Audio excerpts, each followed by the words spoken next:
Like I don't push record. There you go. Okay. Thank you. You're welcome.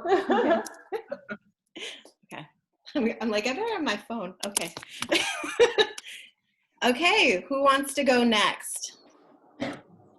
It's always so nerve-wracking. Like, I can go next. My name is Cindy DeYoung. I'm usually a very positive person by nature, but I think, like Andrea said, I think that sometimes can be one of my alter egos or alternate states or whatever the thing is, where that's kind of where I'm always at. And when things don't go real well, and I can kind of get into that funk, it's like I need more than just myself to say, okay, you're going to be a positive person, so stay positive. So just to gain that natural, sometimes peace that I might not always have, or to know that it's okay if I don't have it. Nice. Beautiful.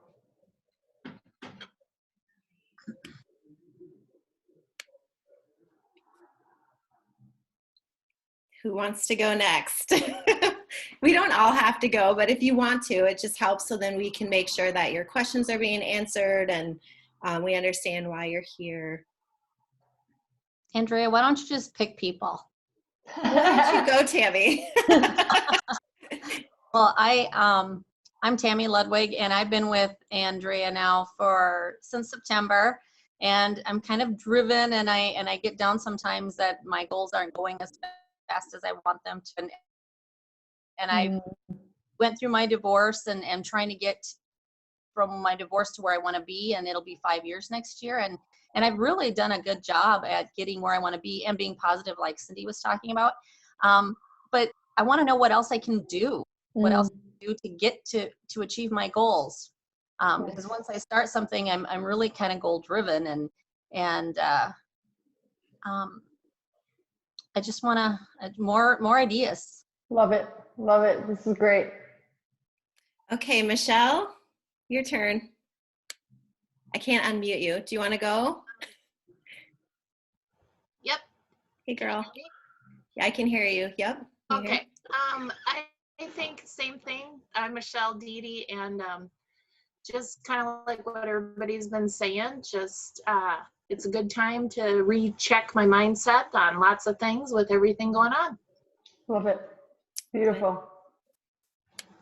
Kara, do you want to go? To see you. Okay. I joined up with Tone today about a little bit over a month ago, and I had a really life-changing event a couple years ago, and I lost my career of 33 years. And I think around powerful women is good for me at this point, and I just to interact, I think. So I'm intrigued to be with this group today. Nice. Cool. Love it. Denise, do you want to go? I sure can.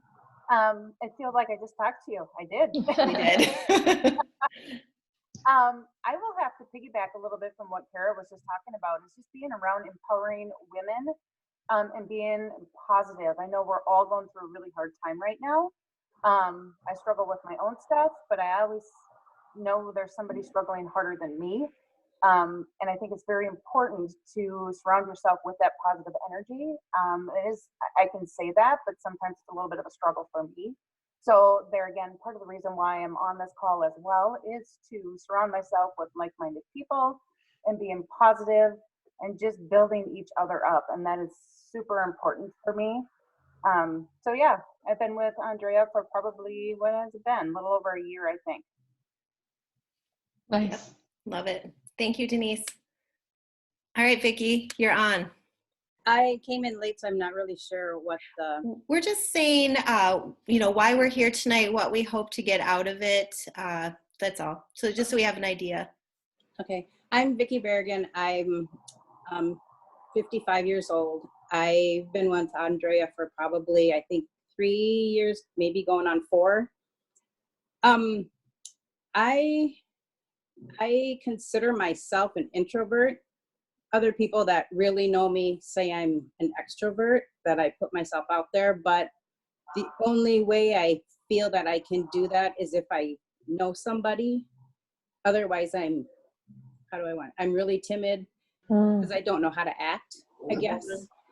And I wish I could just be myself, but then I don't want people to look at me and think, wow, she really thinks she's something. But that's who, I mean, once you get to know me, that's who I am. I'm that outgoing person, but initially I'm an introvert.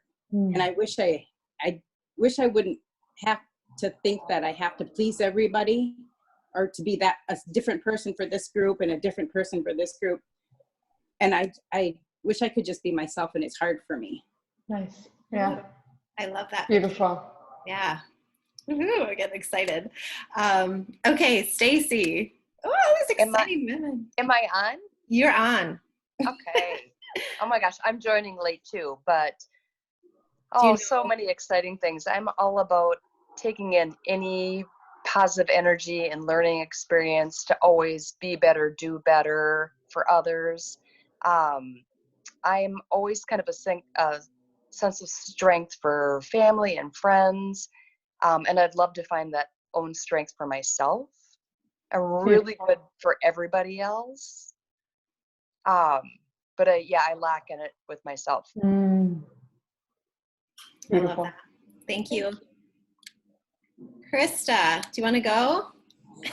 Of course. Yeah, so I mean, I would consider myself like a pretty confident person, but definitely wasn't for all of my life. My biggest issue has probably been just like having perfectionistic tendencies, and that was something I had to work on a lot during like college and high school. But then after I just kind of decided to let that go, things have been a lot better. Nice. Yeah. Thank you, Krista. All right, Rashawn, do you want to go quick and just let us know why you're here and what you hope to gain? Myself, okay. Hi, I'm Rashawn. Sorry, I'm just back from walking my dogs. I was interested because I saw all of the background on addiction and stuff like that, and I have a number of people in my life who deal with that. And then for myself, I feel like I'm a pretty confident person, but it seems like in my professional life, I move slow on things and wish that I wish I would push forward more. So yeah, I would think would be my personal thing. Beautiful. I wish I could work on better. Awesome. Thank you, Rashawn. And then Andrea, did you want to go? I'll give her a second to see. Okay, there she is. Hi, Hey, girl. can you hear me? Yep. Can you hear me now? Yep. Yes. We did.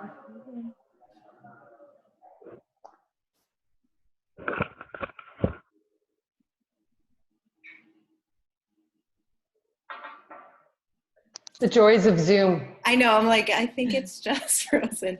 There it is. There Okay, can you hear me now? Yeah. Yay. Yep. Yeah. Yeah, you're right. It's the joys of Zoom, and my computer died, so it's charging right now. Oh. What I will say is, and echo everything that's been said. I'm actually probably coming at this from a little bit different angle. I lead an HR function for an organization, and so I take care of everybody else. It's been a really hard day, and I don't take care of myself. And this COVID, and I'm part of a COVID team for my organization, and it's really hard leading, and I need the strength to continue to lead my organization and my team. Gosh, beautiful. Yeah. Oh, that's awesome. You're here, Andrea. Oh, thanks. Thank you for sharing. I know you're going to get a ton out of this. I'm super excited. Good. Okay, I think that's everybody. So my heart is just super full right now. I'm very excited that all of you took time to come in and check this out. And I just want to tell you, a little bit about my journey with Carrie. Can everybody hear me okay? Yep, I can hear you. So, well, and I kind of want to tell you a little bit about Carrie. So let me read a little bit. I want to read your bio quickly. So, am I the only one who hates bios? I was like, okay, I'll find something for you. This is beautiful, though. I just thought I'd, a couple of things about Carrie is, she's been a clinical counselor for over 2 decades, a mindset expert, has spent her life devoted to the service of others.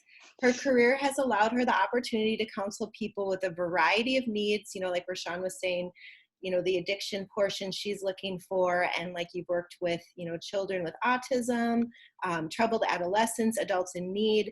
And so it's not always, sunshine and roses for what you've worked with. Like you've gotten, in with some pretty serious stuff.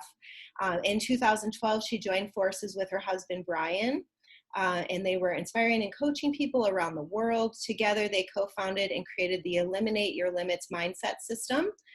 Ben Hardy, author of Willpower, said, willpower doesn't work. Brian and Carrie have developed the most concise yet comprehensive model for mastering your mindset. Their understanding and application of science of psychology and neuroscience is profound.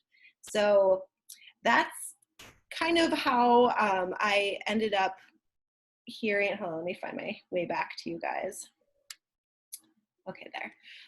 So that's how I found Carrie. I was at a mastermind with my business coach, and I was so intrigued when I started hearing you and Brian talk about, like I'd been a coach for a long time, and I'd given out tons of nutrition programs and been personal training, and only to find that a lot of people weren't really satisfied with their results, or they wouldn't always come through with the plan. And so it was kind of frustrating as a coach. And I thought, as I start my business, Tone Today, that's how I want to set us apart is, we not only work with you physically, but first we're going to do the mental portion of it.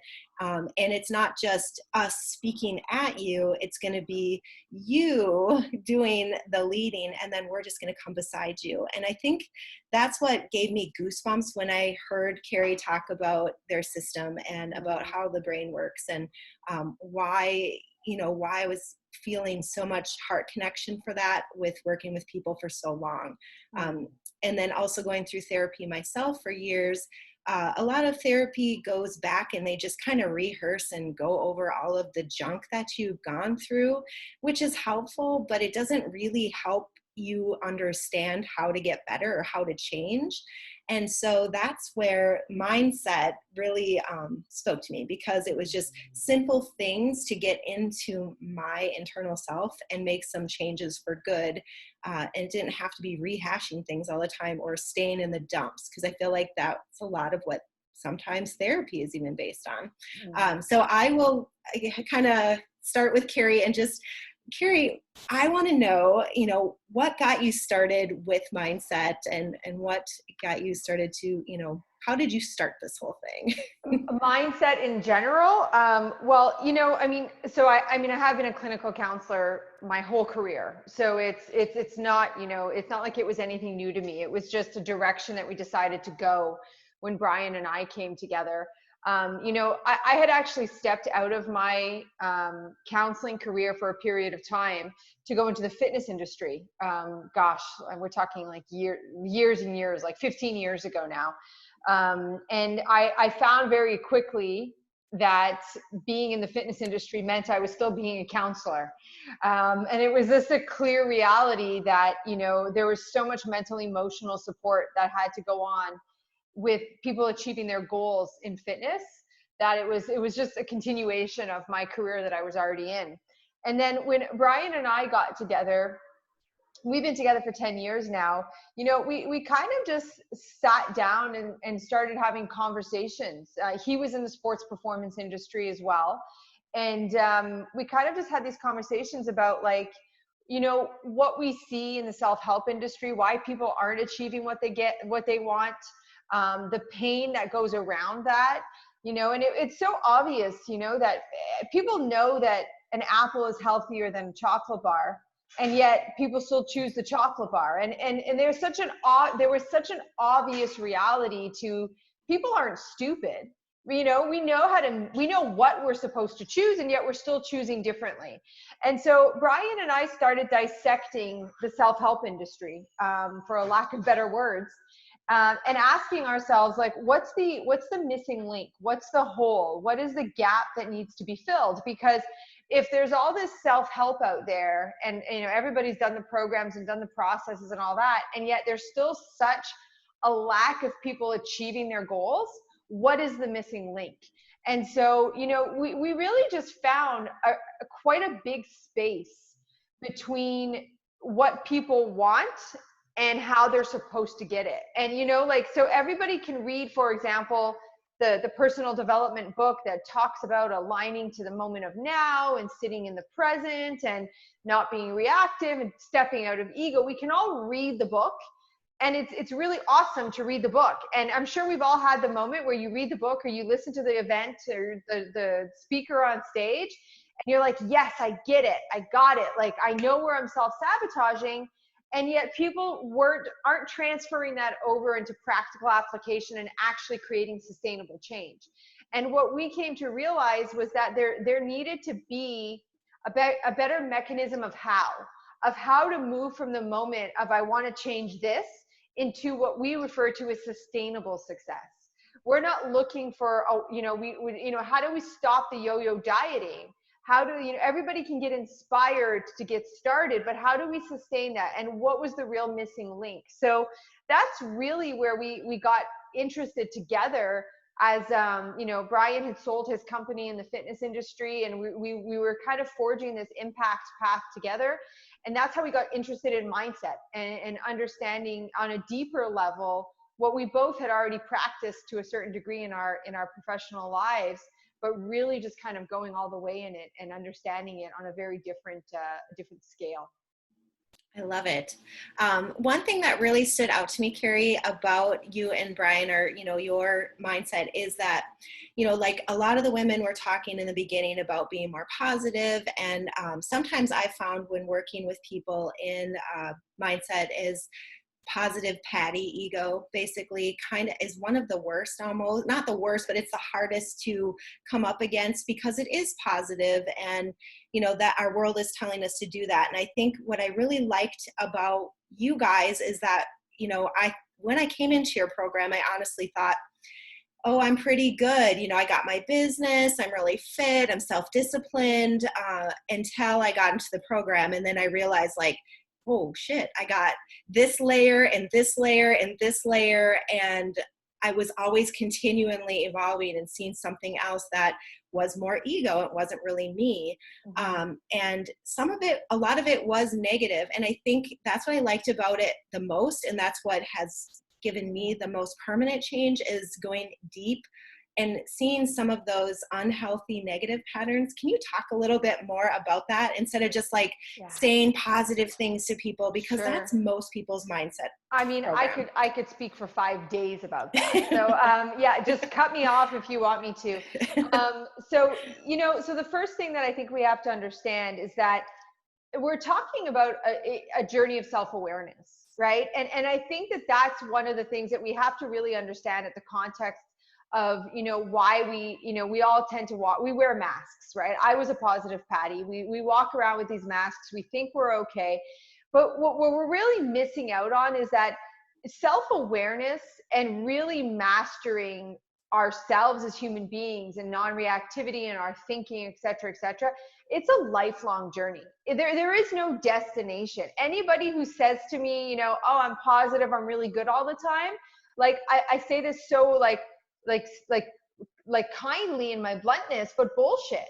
Like there is nobody, myself included, 10 years I've been practicing our own system. I don't think that we master anything in this life. I think every single day is a process of mastering. And I think when I die, I'm going to have mastered many, many levels of self-awareness. But if there's one thing I've learned, is there's always another layer. There's always another layer, because as human beings, we are programmed to be continually pursuing.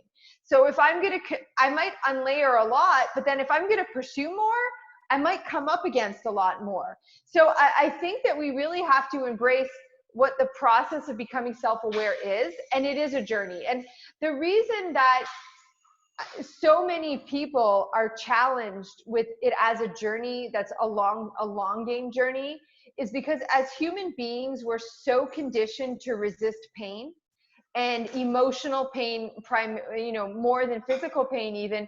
We wanna get rid of it as fast as we possibly can, because either A, we don't know how to manage it, or B, we look at it as some sort of judgment call on who we are as a human being. That if I have pain or I have this experience, I'm not a good enough human being.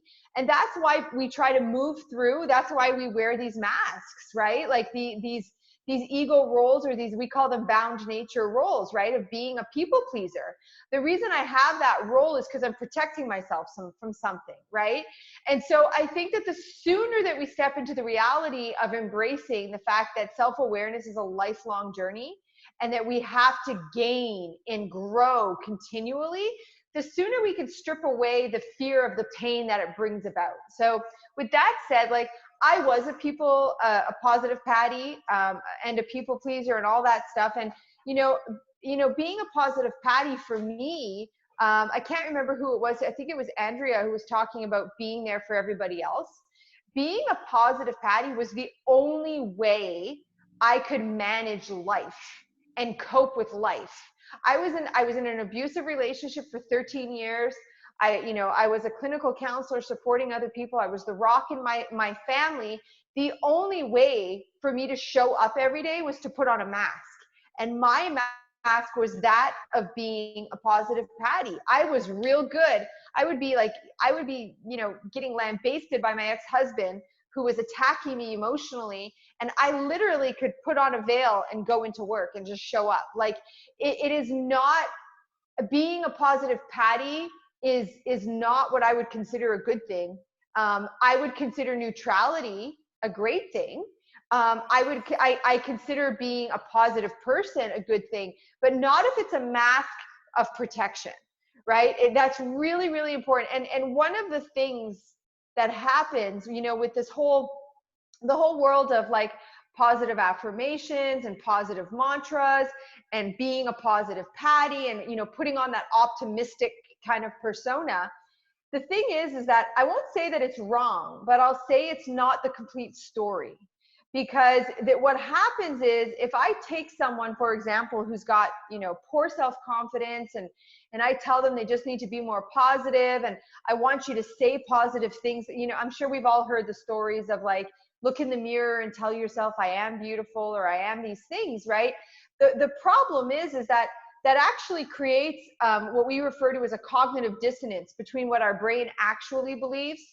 And so it actually creates a bigger gap and a bigger disconnection between our reality and what we're putting on the outside. So like you, Andrea, when I realized that I was a positive Patty, I was like, oh boy, I did not know I had all that negative stuff going on up there, right?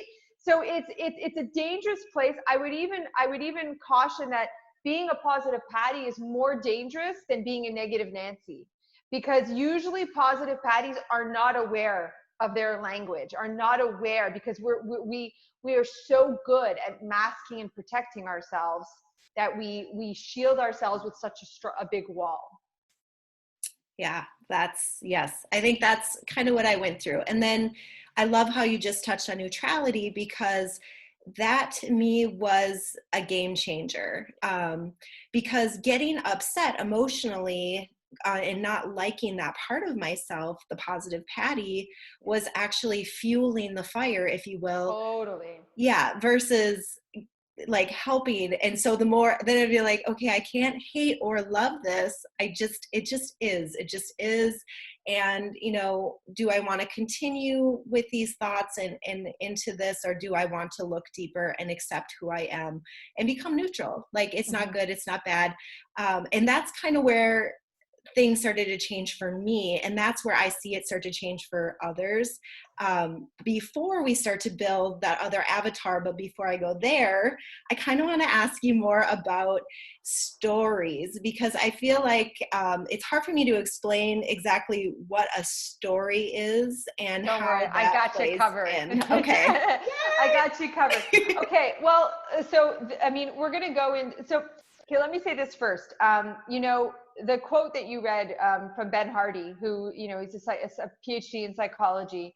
I always put that in because I think it's really important to understand that the process that we're going to talk about today, like I'll give you guys tools to kind of start executing, and they'll require practice. It's based in science. Like the brain functions in a scientific way. And if you just do the work, it literally just starts to change the neurology of the brain. And I think that that's a beautiful thing because, you know, we have had people who have literally just executed our 4 pillars and have got and have found themselves losing 150 pounds, have found themselves leaving abusive relationships because the neurology of the brain is so that it just goes a certain way when you start to change these stories. Okay, so let me start here. You know, the first thing that I don't know how much you guys all know, so if I might overspeak stuff that you already know, but I want to give you kind of all of the meat and potatoes with the gravy. So our actions in life are not driven from our conscious thoughts, right? Our actions are driven from our unconscious thoughts. And I mean, if they weren't driven from our unconscious thoughts, we would all eat the apple instead of the chocolate bar, right? But the reality is have you ever had a moment where you're like, I'm just going to use the chocolate bar analogy. You're in the middle of eating the chocolate bar going, why am I even doing this? Like what, like, I know that I don't want to be doing this, or I know I didn't want to do that. Why did that happen? It's not because you consciously made the choice. Your unconscious mind has already made the decision for you prior to it even reaching the conscious mind. And for the most part, so if we have, I want to get the number right, I think it's between 700,000 to 900,000 thoughts in a given day. Okay. Of those thoughts, about 99% of them are unconscious, that we don't even know we're having them. Okay. And so if you take that and then you look at the fact that our actions are driven from our unconscious thoughts, that means that about 99% of your actions are happening in a given day from your unconscious narrative or your unconscious story. And that's what the narrative or story, they're interchangeable. Here's the reality though. Our unconscious is built off of primarily our influence. Our unconscious is not something that we've built ourselves. It has been built by society around us. It's been built by our culture. It's been built by our families. It's been built by everything from the time that we were young until present.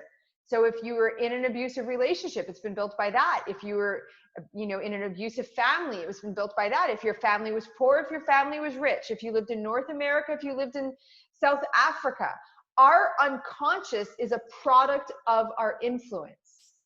And the primary thing that is imprinted into our unconscious is negative, because the brain has developed over the years to imprint negative more than positive. Everybody think about it right now. You can call upon a negative memory and you can actually create the physiological response in your body. Think you can build that anxiety. But if I were to ask you to do the same thing for a positive scenario, you wouldn't be able to build necessarily the same amount of emotional physiological response, because negative imprints more firmly. So you put all that together, what does that mean? 99% of our thoughts on a given day are driven from a negative narrative, a negative story.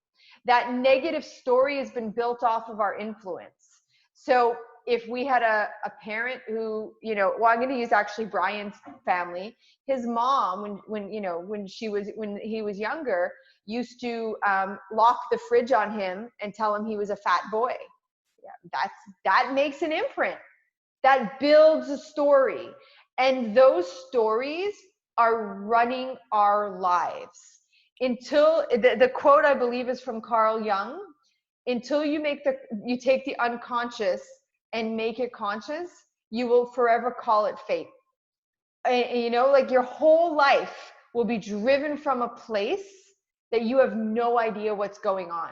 So it's so important to be able to identify what are those stories that I am holding that are driving my actions in order to create change, which is the pretense of everything that we do. When we talk about eliminating your limits, our entire system is built off of that. The entire system is built off of how do we help somebody take their unconscious, bring it to the conscious level, identify all of those stories, et cetera, but then we reconstruct the unconscious by producing a serving narrative.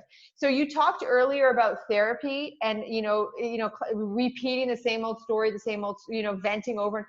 And we've heard this from many, many clients of ours, that all they do is they talk about the problem. They talk about the problem.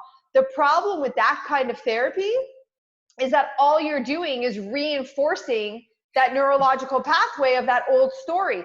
So the process that we have to go through is we have to deconstruct, we have to take the unconscious mind, we have to bring it to the conscious level, that's the deconstruction phase, and then we have to reconstruct, we have to reprogram, otherwise you have nothing.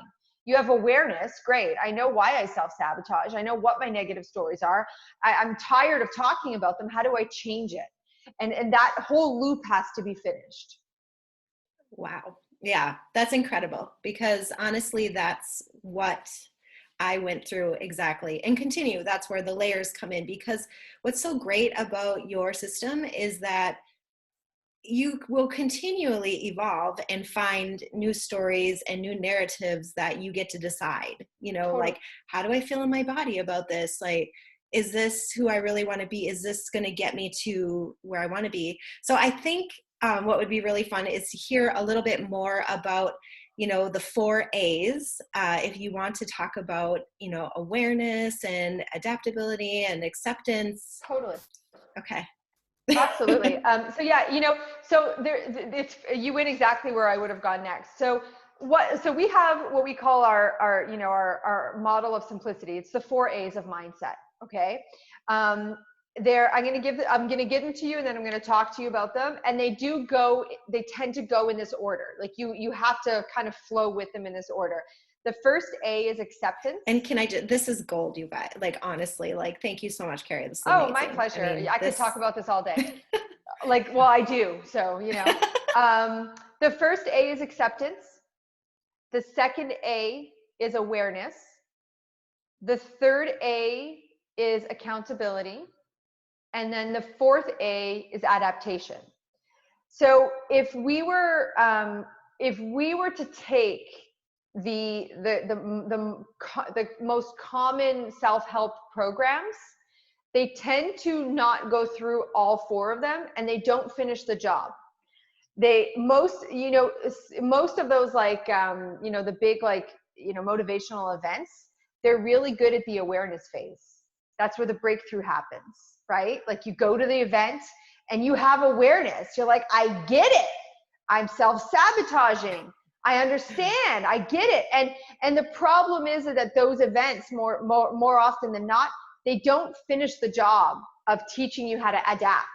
So you go back home, and on Tuesday morning, you're waking up and still eating potato chips, and you're like, I don't understand why I'm doing this. I just had the moment of clarity this weekend, and I had the breakthrough. But the breakthrough, you have to go beyond the breakthrough. You have to finish the job, right? And that's adaptation. But then other self-awareness programs have it in the reverse way, where they just have the adaptation. They just have the do this. So the 10-day diet plans, right? Do this, execute the program. The problem is the program only works for a period of time that you're able to execute it. And the only time that you're able to adapt is until those unconscious stories come in and take over. So you got to finish the story, okay? You've got to go through all 4 A's. So the first A, acceptance. Really what this one means is you have to embrace the reality that the story you're telling yourself is not absolute truth. That it is not does not have to be this way, and that it is immovable and changeable. And you know, of all the, we've been doing this for years, and I have never really found anything that people could say, oh, that's an absolute truth. I mean, I could even argue the absolute truth of death, because if you believe in reincarnation, is death really an absolute truth? I don't know. And it's so powerful to, like, if I take, you know, the story that I used to use when I was teaching this, it's particularly to women, because, you know, in the scenarios that I used to teach in, it made sense. You know, I was in an abusive relationship. And when I left that relationship, I realized I didn't have to walk away from that being victimized by the scenario. Because if you put me in a room and there's 10 other women and we've all been in the same type of scenario, and even one person is not experiencing the same thing, well, that means that it's not an absolute truth. So whatever story you have, I can't lose weight because of my genetics. I can't lose weight because of this X, Y, and Z. You know, I don't have enough money to da-da-da-da. Like, whatever the story is, you have to sink into the reality that it is not an absolute truth and that it's immovable. You got to accept that reality, because until you accept that reality, you are going to hold on to that belief system for the rest of your life. And that's the first thing. Like, in order to create the change, you have to accept that it does not have to be this way. And I love the whole reality. Like, I love the way you're looking at it. Like, if this is not true for even one person, it means that it doesn't have to be true for me. And if that's the case, well, I can shift it. So that's the first A. The second A is awareness. And this is one that most people are familiar with, right? It is the breakthrough moment. It is the awareness, like, that you experience at the events. But we like to go deeper into it, right? Awareness. What is this story that's holding you back right now? Because awareness is a perpetual thing, right? We want to learn how to live consciously aware. And awareness demonstrates itself. We can look for awareness. We look for it in our language. But our language presents itself in different ways. It presents itself in our feelings, in our thoughts, in our physical symptomology, and in our behaviors. So, you know, drawing awareness, for example, to me, when I was, you know, a positive Patty, was acknowledging the language of, like, feeling resent that, you know, oh, I'm always the happy one and I'm always supporting everybody. When is somebody going to be my rock? Right? That's negative language. It's not serving language to carry that. So we've got to draw awareness to the story. We have to draw awareness to the sides of us that are negative and are non-serving. I had to recognize that being positive in completion, in and of itself, was a negative narrative for me. There was nothing good that came out of that mask that I wore, except for the fact that, you know, I mean, I use it as a survival mechanism, right? And that's one of the things, like, a lot of the times these masks, these roles that we play are coping strategies. And at a certain point in time, you have to let the coping strategy go. I didn't need it anymore. So you got to draw awareness. The third one is accountability. And this one is so, so big. Without accountability, you're going to have nothing. And I'm not talking about, like, just accountability partners and all, but I'm talking the true internal accountability of, I do not want to be a victim of this anymore. And we love to say that it might not be your fault, but it is your responsibility. It is your responsibility to create change. That my ex-husband abused me was not my fault. But was it my responsibility to choose who I became after I left? Absolutely. So I might have stories that were not ones that were given to me, because most of our stories come from our childhood. They weren't given to me, these stories. But now I'm an adult. Now I have awareness. Now I have acceptance. Now I've got to be responsible and accountable to choose to change them. I've got to be accountable that this is not what I want for my life anymore, and I got to show up and do the work. And then the final piece is adaptation. And that's in doing the work. That is, behavioral change will start to adapt as we do the internal change, because that's the beauty of the science. As your unconscious narrative changes, your actions will naturally start to change. because they're not being driven from an unconscious narrative that's negative. They're being driven from one that's serving. So adaptation comes through doing the work of what we would refer to, the starting point is our 4 pillars of mindset, which we'll have time to talk about, but showing up every day and doing the work. And it's, of course there's an adaptation to like the programs, the training, the nutrition and all that stuff, but you can do all the programs until you take care of the unconscious narrative. Nothing will ever work to the effectiveness that you want it to work to, because your internal barometer is what's driving all of that. Oh, I love it. Oh my gosh. So it was awareness, acceptance. Reverse. It was acceptance. Oh, got you. Okay. Acceptance, awareness, accountability, and adaptation. Got it. Okay. I love it.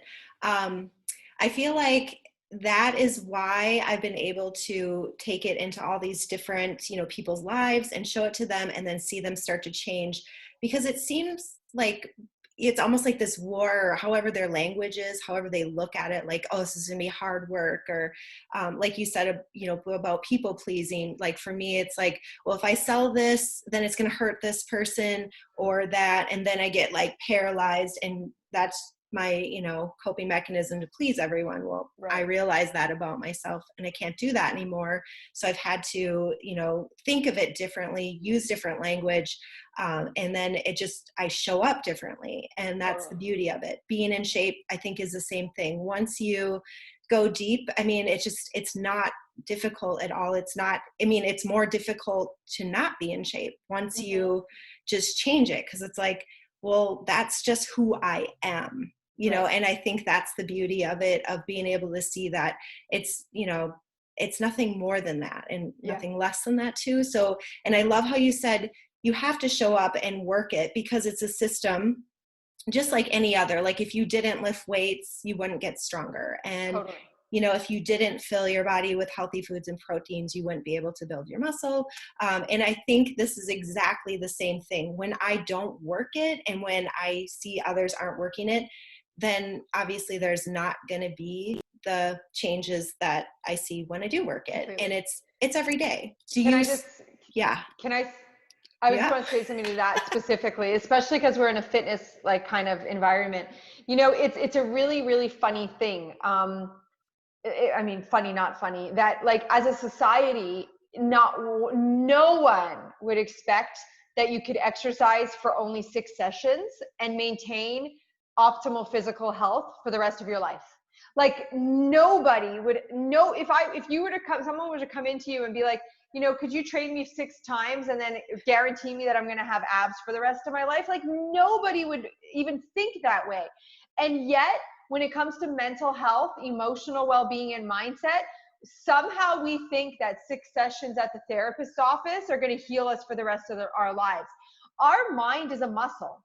Our mind needs to be practiced over and over and over again. And I dare say even more than the rest of it, because it's the muscle that's controlling everything.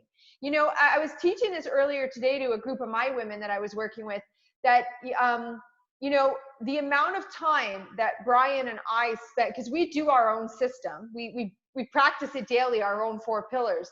And we refer to it as journaling, but the amount of time we spend journaling 8 years ago was maybe half an hour a day. The amount of time per day, I literally spend about 2 to 3 hours a day in my mindset work. And I've crafted my life to be able to have that time, because I know that there's a direct ROI on the more time I spend in it, the more I gain exactly what I want in my life on the other side. And my life is, you would think like, oh, but your life is so much better now than it was 10 years ago. Shouldn't that go down, the amount of time you have to spend there? But I'm like, yeah, wait a second though. If I know that this is such a good thing and it's creating all of my realities, why wouldn't I want to spend more time there? So it's not a practice. Your mind is not something that's one and done. It is something you got to show up for every day. It gets easier. The process unfolds differently, but it's got to be taken care of. You've got to own your mind. Otherwise, it's going to own you. I think that was very well said, and that makes me feel a lot better because I feel like the more that I've gotten into this, it's not like I'm putting strength training. I'm a trainer, I own a trainer business, but I don't put it to the wayside. But it's like I just want to sit everyone down in front of this first. It's like we gotta focus here because then the rest of that stuff is just gonna happen, and I know it. And It's effortless afterwards because it's what's holding us back. I believe that. I do. And so can you talk a little bit about your 4-pillar system? Yeah, absolutely. We got 15 minutes. I know. I'm like, oh my gosh, we were going to do questions, and we'll give room for questions. I can go over by a little bit, so we're fine.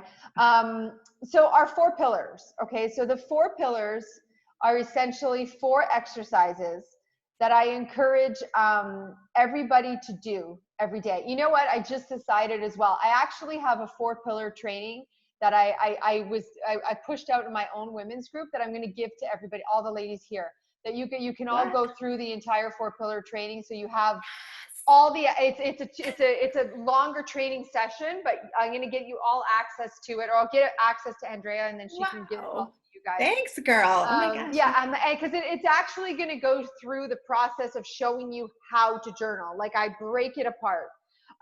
So with that said, our 4 pillars, it's 4 daily exercises that are, there's one exercise or tool that is designed to deconstruct the negative narrative. And then there's 3 that are designed to reconstruct it. The ratio there is purposeful. Remember what I said, that the mind is programmed to be negative. So we naturally want to leverage more into the positive serving side than the negative side.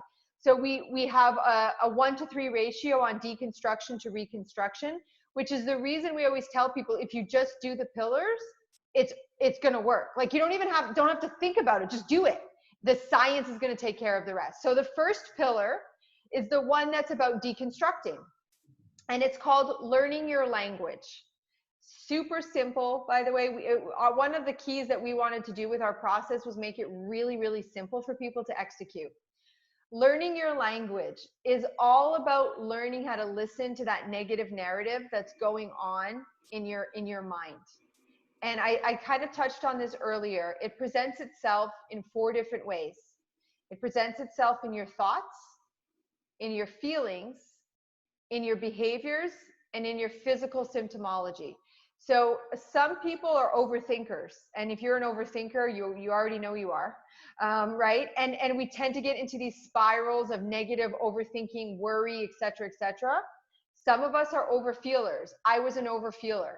So I wouldn't have been able to tell you that I was worried and stressed out about X, Y, and Z, but I could have told you that I was anxious. I was able to identify more easily my feelings than I was my thoughts. And then behaviors, self-sabotage, avoidance, people-pleasing, wearing a mask, like a positive patty mask. These are all behaviorals. And then physical symptoms. Our bodies speak to us. Pain points, different reactivity. When we get triggered into reactive states, our physical symptoms will elevate with it. We'll start to tremble. We'll get short of breath. There's a variety of different things. So learning your language is really all about turning the lights on to that. And some of us know it already. Some of us have to go a little deeper. One of the things that often happens, especially if you're one of the people who tends towards the positive side, is like, I don't want to listen to this. Like, I don't want to pay attention to that. If I pay attention to that, it's only going to elevate that. But you've got to bring the unconscious out. You've got to bring that negative language to the surface so that you can be like, oh, wait a second. This is what I'm calling myself fat every single morning when I wake up. Or as I'm preparing my food, I'm like, how much weight am I going to gain from this? Or whatever the case may be, right? We got to bring that language up. Now, word of caution is that sometimes people experience what we refer to as awareness overload when you do that. And it's like all of a sudden you turn the lights on and you're like, whoa, what happened? All this stuff starts coming out.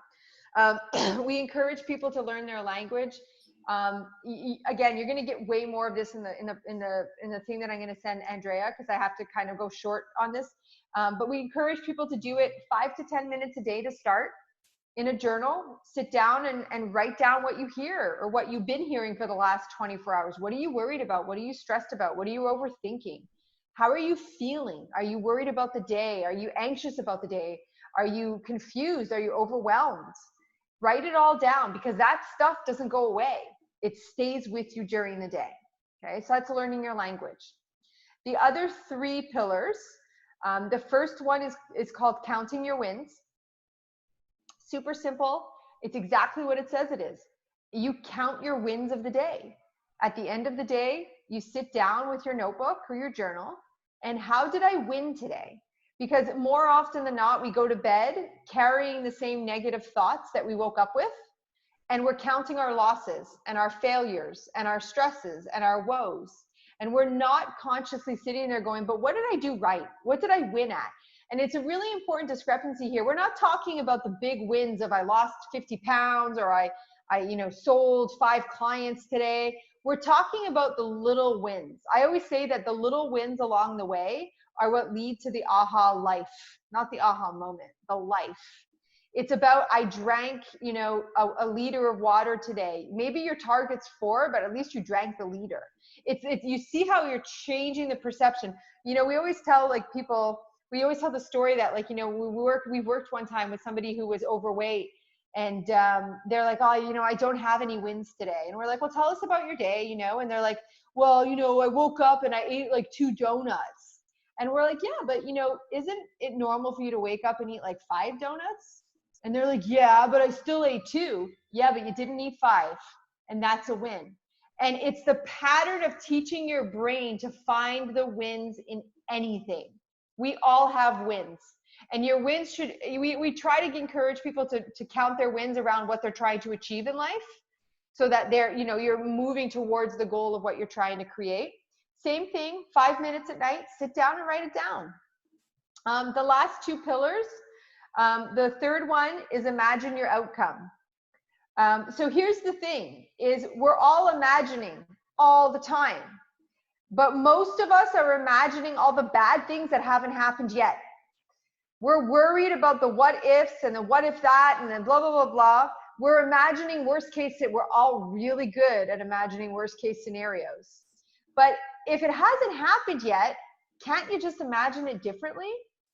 There's nothing stopping us except for the fact that we don't have a skilled mind yet to imagine it differently. Our business is like everybody else's businesses right now, or what's going to happen with them. And I'm like, nothing's going to happen with our business. We're going to do great. And it's not naivete. That's me. If I imagine that everything's going to be okay, my actions and my habits are going to line up with everything being okay. What you think about is where you go. So using our imagination, and it doesn't have to be big things like using your imagination. Sometimes people the 10-year plan, imagine yourself losing all the weight, or sometimes that's too far off in the distance. And when people have a hard time imagining things far off in the distance, I ask them to imagine something closer to home. A great example here, I'm prepping for a physique competition. My competition was supposed to be April 4th. I've been cutting for 5 months already. April 4th, my competition gets canceled. So I pivot, I'm competing now in June. By the time I get on stage in June, I will have been prepping for 8 months. And that's a long time. Just in case anybody doesn't know, a long time. And I don't have cheat meals in my prep because I've been doing it for so long. But I asked my coach for a diet break this weekend because I've already beat my last body and I've got 10 weeks left. I asked him very purposely for a diet break because for me to imagine competition in 2.5 months right now with where I'm at is too far. I needed something closer to me to hinge myself on to get through the current period I'm at, which is like a new body, a new physique, a new low. I needed to have something to imagine closer. So I have been imagining my cheat day on Saturday. Like you can't even imagine. I also I wasn't really big on imagining myself on stage, but I was really great at imagining myself prepping with the team, and getting ready to get on stage. So if you can't imagine the big thing, don't imagine the big thing. Imagine the small thing. Imagine waking up first thing in the morning and putting on your running shoes and being accomplished and getting in the car and going for a walk or whatever it is.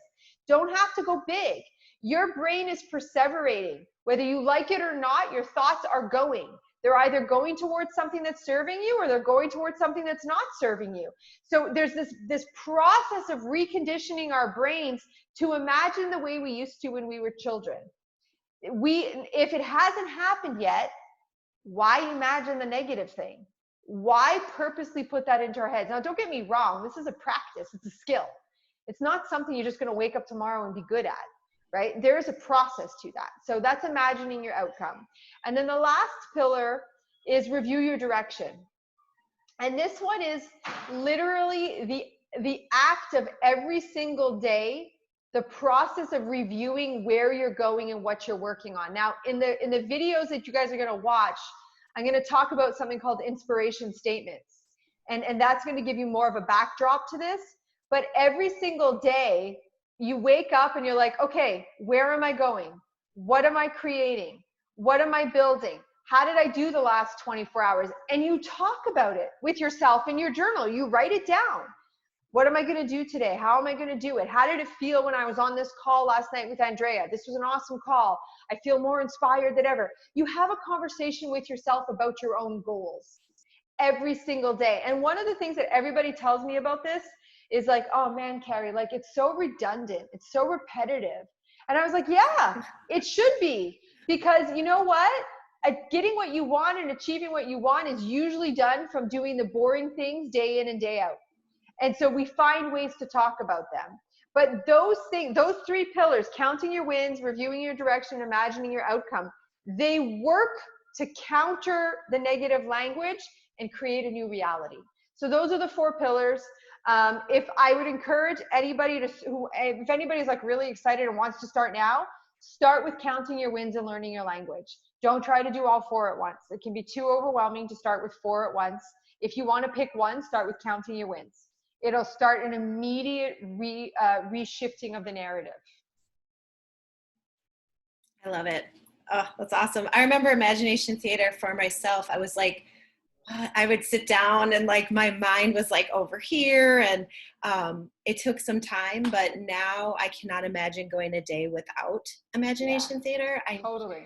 Like I cannot imagine. So that's what I'm giving in my Andrea T group every day is I call it a meditation, but basically it's becoming more of an imagination theater. Like 100%. Imagine these words, imagine how you feel. What are you doing? Because it primes people to walk into it. And it exactly usually happens that way versus, I don't know, our brains are very negative though, like you said. Totally. And before that, it just would worst case scenario.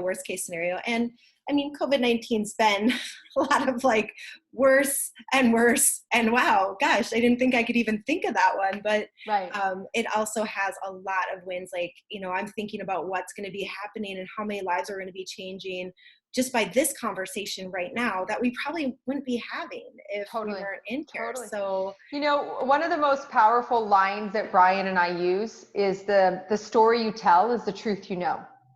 And there's so much power behind that. Right now your unconscious is telling the story. You're going to gain a grip on it, but the story that you tell is the truth you know. It's plain and simple. If you tell yourself that I'm never going to be able to lose weight, you're never going to be able to lose weight. If you tell yourself that, you know, COVID-19 is actually going to bring good things on the other side of it, that's exactly what's going to happen.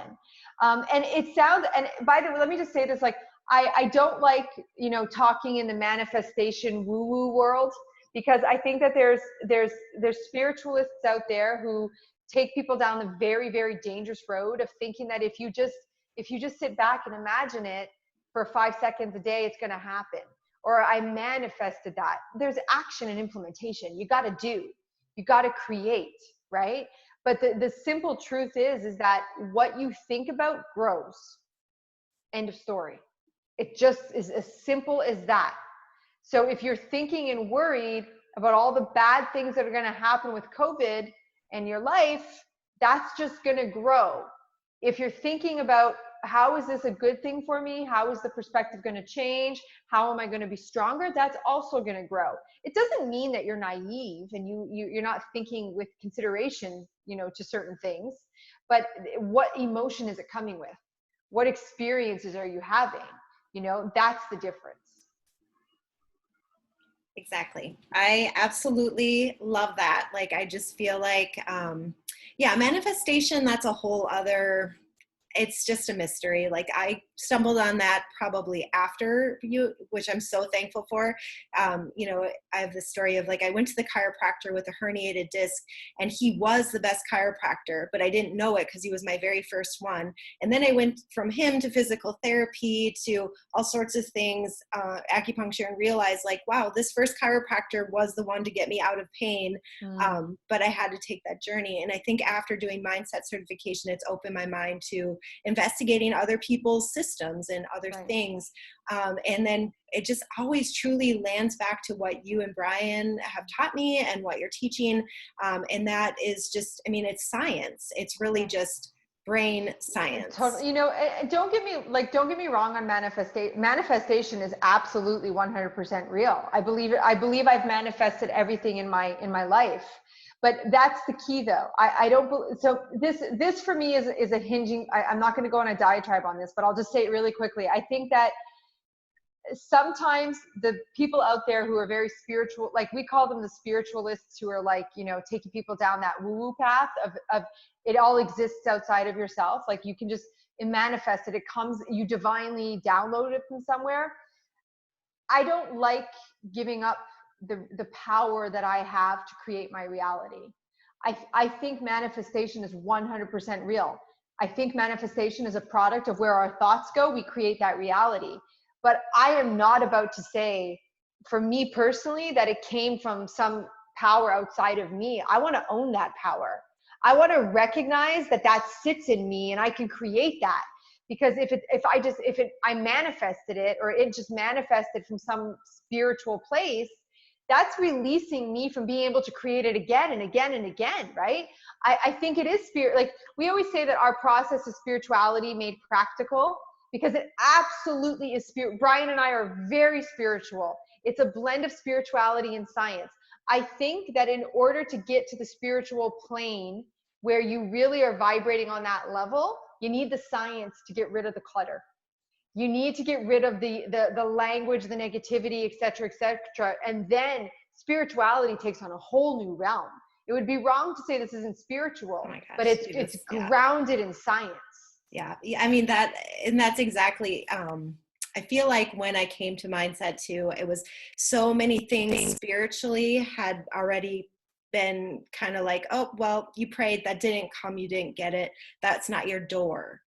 Don't try to open it. And it's like, no, now I realize, like you said, it lies within you to open that door back up. Yeah. And then you get to that spiritual. So I could just go crazy. I'm so excited. But like, okay, so I want to open it up to questions. And Carrie so graciously said she'd give us a couple minutes. Yeah, I can go to about 8:15. So yeah, we're good for a few more minutes. Okay. So if anyone has any questions, we'd like to open it up and go ahead and unmute yourself and say, hey. And I do realize, so I put out there the wrong Central Standard Time. So some people are just jumping on. We have recorded the whole session. So don't worry, you'll be able to see the entire thing. Plus Carrie is giving away something amazing. So if you're here today, you'll get that. That will help you, the 4 pillars, put some of these action steps into your own life. But go ahead and ask questions. I have a question. I just have a quick question. This is going to sound really crazy, but probably not. I've been, I'm Hispanic, and we were all brought up into, I mean, you guys say journaling. I have never, ever journaled in my life. I don't know what to do. I don't know how to start. And if I did, it would probably be, I woke up this morning and life's a bitch, and just do all my negative things. Yeah. And if somebody would try and tell me, oh, come on, something had to have happened good. Well, yeah, I found something that matched and I put it on. Right. And so I don't know what journaling is really all about. Well, I got you covered on that because the program I'm going to send over to Andrea is actually a breakdown of the exact journaling system. Like literally, I actually show you demonstrations of journaling. You're not alone, by the way. There's most people I know have a negative relationship with the word journaling, because most people sit down and have no idea what to write in their journal. So you're not alone. But the process, the 4 pillars that I gave you actually work into the journaling system. That is the journaling system. So when I send the program over to Andrea, my suggestion is for everybody who is interested in starting to journal this way, My God, yes. is to go through the program and then start the process, because it's all in there. It's literally all there, step by step by step. I couldn't do that, obviously. I couldn't give you all that information. But it's exactly what you need to do every day to be able to start to change this narrative. Cool. Awesome. Any other questions? I do have a question. Yeah. Hi, I'm Stacy. Hi. So when you're journaling and learning your language, is that when you're kind of trying to figure out the stories that you've told yourself? Basically, yes. So what Okay. what I will say is, the only reason I said basically is because don't try and figure out the story. Write about what your language is in your thoughts, write about your thoughts, your feelings, your behaviors, and your physical symptoms. The story will show itself. Does that make sense? Yes. I mean, I very easily wrote 15 stories that I've told myself. I mean, like they just naturally came out so easily. That's great. And so is it just like, every day when you realize you're telling yourself something else that it's like, oh, I want to add that to my stories? Yeah, well, so let me give you guys all I'm going to give you a fast track to the core of the story. Everybody has this, like, it's like you're peeling an onion. Every element of a story is just another layer of the onion, and you're going to peel it and peel it and peel it and peel it. In our entire career, mine and Brian's, we have never, ever, ever, ever found one person who has ever gotten to the core of the onion. And the story isn't simply a self-worth issue. I'm not good enough.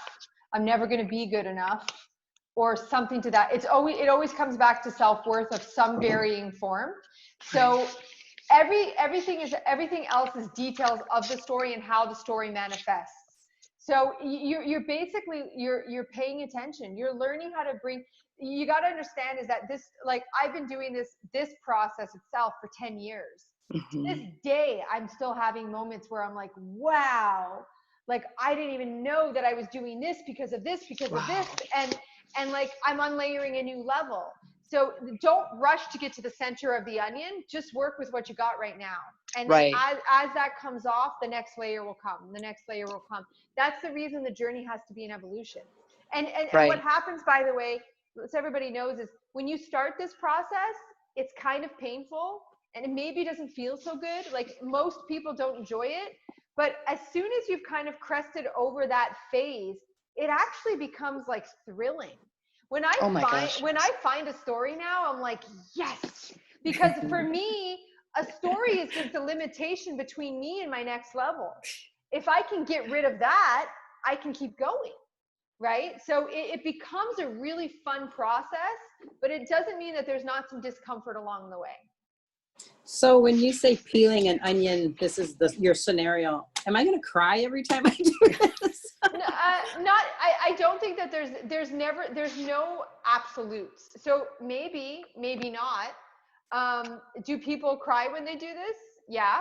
Do they cry forever when they do this? No. Do people get angry when they do this? Yes. I think that the best thing to do would be to have no attachment to any experience, because the experience is going to be what it is. And even like, your question's a great question, but think about that from a society standpoint, how we're conditioned that journaling and crying is somehow like exhausting or not good or bad, right? Like crying can be a beautiful thing, right? You're going to have an experience that is very specific to your experience. Sometimes it involves tears. Sometimes it involves, there's been days, and I'm talking days recently, where I'm like, I know that I have to work through something. I don't even want to journal about this, because I know journaling about it's going to unveil the reality of what I don't want to look at the moment. And I have resistance. Like, look, being a human being comes with these beautiful emotions we get to experience. And we have to, one of the greatest gifts we can give ourselves is permission to be okay with all of the emotions: sadness, anger, frustration, etc., etc. Do some of them serve us and others don't? Yes. But none of them make us who we are. None of them are a product of our self-worth.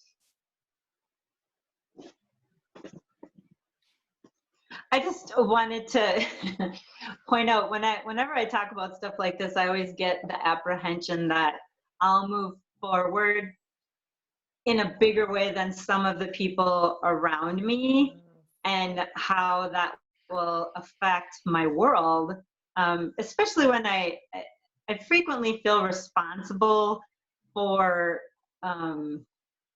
keeping other people's moods good. Like, I'm their support, and if that starts to become something for me that's, I find like it's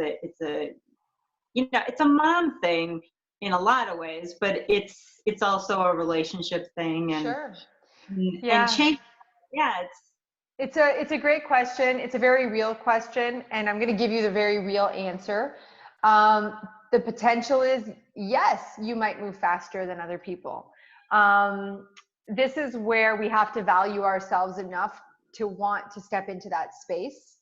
As I've traveled this journey, I have lost relationships, and I've made better relationships.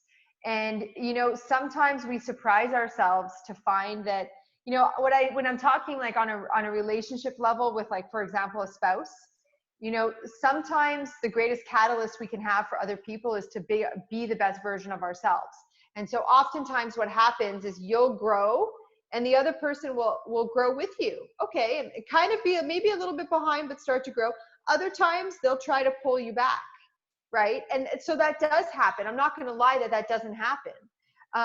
But at the core for me, and this is just like kind of my blunt honesty, I think that at the core of it, at the end of days, every single one of us is going to die alone. Like, it doesn't, like, no matter what, we leave this world by ourselves, right? And so there is no relationship, and there's no relationship on the planet for me that is worth sacrificing the mastery that I can gain for myself in this lifetime. That's a journey in and of itself, right? I had to come to terms with that myself. I have left a lot of relationships. I have gained a lot of relationships. I can tell you, however, that looking back on it, I would do it all over again. So but that is a very big reality that it's amazing. It's amazing how people are not comfortable with change. And as you change, it's going to either inspire people to change with you or pull you back. That's why we have to know our stories so well, so that we make sure we're leading for us, not everybody else. So I don't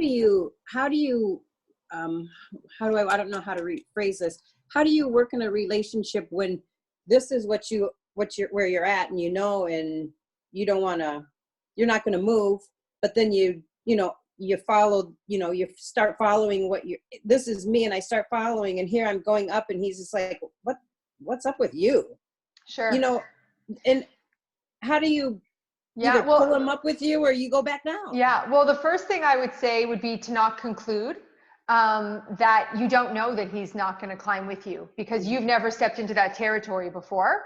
And then the other thing that, honestly, the best thing for me that I do a lot of couples coaching, is there's an amazing thing that happens when you start stepping into a happier place for yourself. Is it becomes contagious, or it doesn't. I mean, but more often than not, it becomes contagious. And if you start to, like, I've had couples that I've actually saved from divorce with only working with one person. Because by merely seeing that person learn to change their reactivity levels and move out of spaces, it changed the dynamic of the relationship for the better. Right? So, but you know what's interesting is like, that's a great example, by the way, of where imagination can come into play. If you're already imagining that he's going to stay here while you're climbing, well, that's already an imagination that is built off of the negative scenario versus the other one, right? So you see how it all interplays. Don't get me wrong. It's not like it's not a practice. We got to practice at it. We got to work at it. We got to show up every day for ourselves. But that's what you got Andrea for, who's here to, she's an amazing coach who can, you know, support in this way as well. Perfect. Thank you. You're welcome. I've unfortunately I've got a jet. Thank you so much, Carrie. Oh, this it's my has pleasure. I been wish I could sit here for amazing. longer.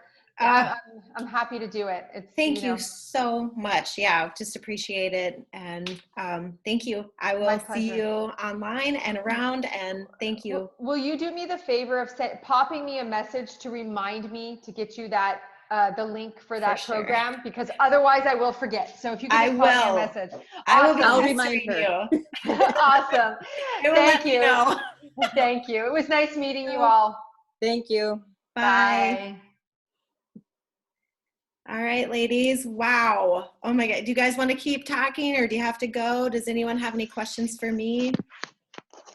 Not a I do question. have to go, but I look forward to hearing more about her program. So, bye, It's everybody. amazing. Bye, Rashawn. Thank you for tuning in. Just a quick comment. I'm like, where's Stacy? Oh, hey, Stacy. Here I Yes. am. Hi. I Hey, just want hi. to thank you so much. I have, as you know, we've chatted, worked on my own development for, 30 some years. And I feel like this put everything that I have learned like on a platter, and I'm just ready to take it and run. And I can't thank you enough for being so generous to provide this for us. I think this is really going to change lives. It's so awesome. I'm just, that's all I talk about, right, Lynn? I mean, Lana, it's changed my life, and I'm just so excited. And I've seen it change other people's lives. Just to figure out what the narrative is so huge. And like Stacy, you and I have had, Stacy and I have had like a medium party at her house. So, I mean, I've done a lot of spiritual stuff with individuals, and that was super cool, right? Like she was really awesome. But like this, like I said, like as I put my feelers out there and learn more and have a growth mindset and change, I always come back to this, and it's just so strong. And it's like something that needs to be worked all the time. And Stacy, it is amazing. Like there's really nothing like it. And I would say the biggest thing I've heard from people is and me too, me included, I was afraid to step forward out of my marriage or, my family. We have, my dad's an alcoholic, there's a lot going on there.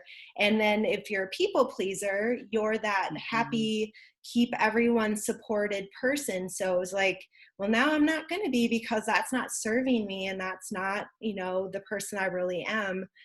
And it was scary, but at the same time, like she said, it was hard at first, but now I'm like, man, I'd never go back. Like I just can't, and I just want to share that with more and more people, because the more that you love yourself, and it's not about like a selfish love, but like you become who you were destined to be, and you continue to strive towards that, then you can help more people become that themselves, which I believe is kind of more our destiny. And it just, I was a mask wearer, one of those people who just thought I wasn't worthy of anything, but I wasn't aware of it. And so just coming from there to here and just feeling whole and sound, and I can wake up with a peace of mind now, is just such a great life. And, my kids are benefiting, my husband, and all the things I feared never happened. They just didn't, and so I think that was huge. And so, yeah, I'm really excited. I do have, obviously, I have a 6-week detox with mindset, nutrition, like carb cycling, intermittent fasting, the whole entire program, plus a strength and cardio program all in one in an ebook that I wrote last year. And so I want to put that into a 6-week program for those of you who want to do it. And then we'll go together and do it all at the same time online. So that's something, if you guys are interested, I can I'll give you all Carrie's like pillars and then That's amazing. time to connect with me on a call and we can talk more about it. But I put it aside until this whole thing happened. I wasn't going to do anything with it. So there's another layer of goofiness. Like I wrote my life's work and then I just threw it in a Google Drive and I wasn't going to use it. So this catastrophe is like, wow, yeah, I'm going to do something with my life's work. This is good. But yeah, does anyone have anything else they want to share? I do. I want to share. Yeah, just I think of that first day that I went and saw you, how there was some negative thoughts there, but yet at the same time, I'd already started practicing a little bit the positive self things, because I also looked at you and said, I'm going to be up on that wall next year. And I remember you're like, yeah, I like that. You think that. And so I noticed up myself that there's a lot of things since my divorce that I have done that are positive self thinking. And when she was talking about the coronavirus and people thinking negative, I have been thinking positive things, all the positive things that are going to happen for me afterwards. So I've already done that in some level. But then when she talked about you run up against some negative thought or some roadblocks along the way with other things, there's a couple other things in my life that I have run up across roadblocks and I just don't know how to get past them. And it was like, oh, that's really cool, because I have hit that, even though some areas of my life have gone so well and are doing amazing, just in 4 years. And my wellness coach at work will be like, wow, you make these goals and you just crush them. But then there's a couple areas where I can't get there. And so it's another layer of my onion that I have to figure out. What is it that's correct? So the thought of the stories and figuring it out is like, wow, that's what I needed to hear to figure out how to get, some other areas to move forward. So I agree with love that. Daisy was saying and what you were saying. And so she hit on a couple things for me. So I feel like I naturally, after my divorce, started doing some of the positive things, but not enough. I didn't really know I was doing it, until I listened to her, and it was like, oh my gosh, some of it I was doing naturally, which is a good thing, but there's still so many areas that I didn't really, she's putting it all together for me and showing me what I can do. Hopefully, I can figure out what to do to push past for the things that I am struggling with. Right. And we know ourselves better than anybody, and it's just getting quiet and getting past all of the mapped thoughts. That's where our freedom lies. Thanks, Andrea, for tuning in. I hope you have a great week. Anyone else? Thank you. It's perfect timing for me. I mean, I think I needed that refresher again of the whole mindset and the principles and I think just with the change in work for me and, everything that's happened right now has made me question, right? It's like, oh no, was this the right time? Should I have done this? And so it's perfect timing for me to go back and start, writing about that, those thoughts. Why am I having those thoughts? And then trying to find the positive in it. So thank you. Ooh, I was thinking of you, Lynn, so much. I was like, this is perfect. She needs to hear this right now. Yep. Like, this is so good. Like, because get you excited, rather than, right. I think both of us are both very careful individuals. Like, that's just part of our personality. Yep. Like, number one, and right now it's nothing super secure. So that imagination of excitement of where you want it to go is going to be huge. Yes. Thank you. Cool. It's good to see you excited. Yay. Well, ladies, this has been so fun, like a huge hug, like just getting to hear all of your hearts and just seeing you all. And I hope this has helped in some way. And I'm just going to continue with the workshops. I apologize for the Central Standard. I would say that is just my details for me, I mean, I've evolved and I'm getting better with the emails and then like the timing and stuff, but that is definitely something I struggle with because I put this out there because I was like, yeah, can you do it? And she's like, yeah, so 7 Eastern. So I'm like, oh, 7. So I'm like, oh shit, it's not 7, it's 6 for us. So some of you showed up at 7, I apologize, but it's fully recorded. And I will share with each of you along with the 4 pillars. And then if you want a one-on-one call with me, we can do that too. So anything you need. The next workshop coming up, I can't even remember. Oh, Matt Weiss. So Dr. Matt Weiss is going to do a workshop with me, and we're going to talk about exercises and low back and all of the stuff, Cindy, that he does with you. So, all right. Well, thanks, you guys. Have a fabulous Easter, and I'll see you soon. Let me know if you need anything. Thank you. Bye. Thank you. Bye.